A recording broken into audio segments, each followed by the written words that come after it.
साथियों, जब हम देश की आंतरिक सुरक्षा की बात करते हैं तो हमारे आंतरिक सुरक्षा के समय जो एक और बड़ी चुनौती एक लंबे समय तक रही है, उस पर भी मैं आपका ध्यान दिलाना चाहूंगा।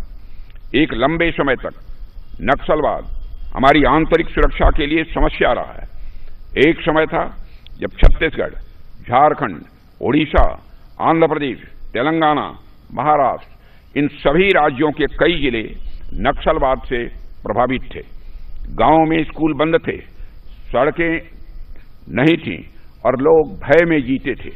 लेकिन हमने ठान लिया कि इस समस्या को आगे नहीं बढ़ने देंगे और हमारी पुलिस, सीआरपीएफ, बीएसएफ, सारी पैरामिलिट्री फोर्सेस और स्थानीय प्रशासन ने मिलकर जिस तरह संगठित तरीके से काम किया वह काबिले तारीफ है।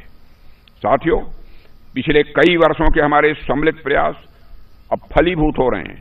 पूरे देश को अब यह भरोसा हो गया है कि अगले वर्ष तक इस समस्या का नामो निशान नहीं रहेगा।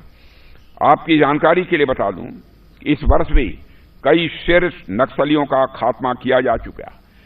Left wing extremism affected districts की संख्या भी अब बहुत ही कम बची रह गई है और वह भी अगले वर्ष मार्च तक खत्म हो जाएगी।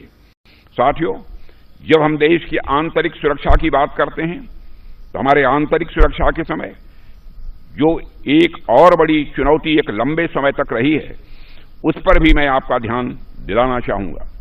एक लंबे समय तक नक्सलवाद हमारी आंतरिक सुरक्षा के लिए समस्या रहा है।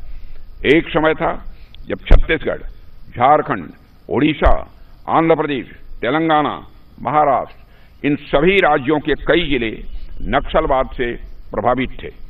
गांवों में स्कूल बंद थे, सड़कें नहीं थीं और लोग भय में जीते थे।